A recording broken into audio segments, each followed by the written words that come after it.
ওই যে পাহাড়ের উপর মন্দির দেখা যাচ্ছে, ওই মন্দিরটার নাম পশুপা মন্দির। ওই যে পাহাড়ের উপর সাদা মন্দির, এই মন্দিরের নাম হলো পশুপা মন্দির। ভগবান শ্রীকৃষ্ণ লুকোচুরি খেলতে গিয়ে ওখানে লুকিয়েছিলেন, সকালে কেউ খুঁজে বের করতে পারে নাই, কিন্তু গাভীগুলা কৃষ্ণের গায়ের গন্ধ সঙ্গে সঙ্গে চলে গেছিল ওখানে, গিয়ে ভগবান শ্রীকৃষ্ণের কাছে উপস্থিত হয়েছিল।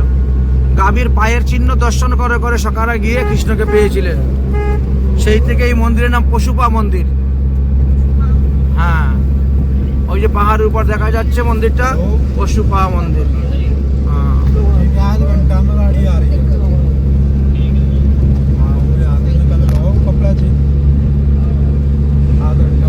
পশুপা মন্দির।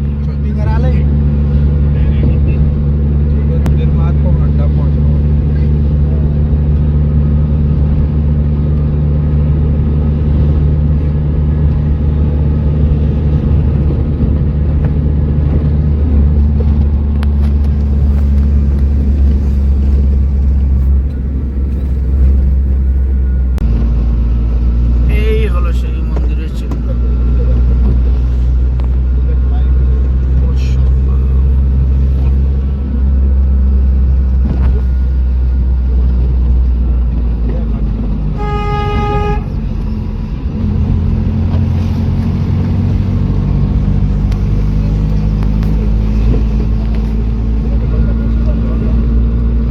পশুপা মন্দির, ওই যে সাদা রঙের মন্দিরটা দেখা যাচ্ছে, সাদা রঙের মন্দিরটা, এই মন্দিরটা হলো পশুপা মন্দির।